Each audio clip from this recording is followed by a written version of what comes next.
ሆይ በምሕረት ኢትዮጵያን አስባት። የድንግል እናት የአስራት አገሯ ናት።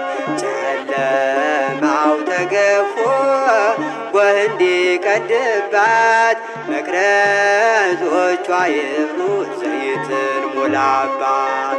ጌታ ሆይ በምሕረት ኢትዮጵያን አስባት።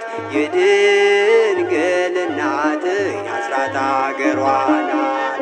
ጨለማው ተገፎ ጎህ እንዲቀድባት መቅረዞቿ ይብሩ ዘይትን ሙላባት።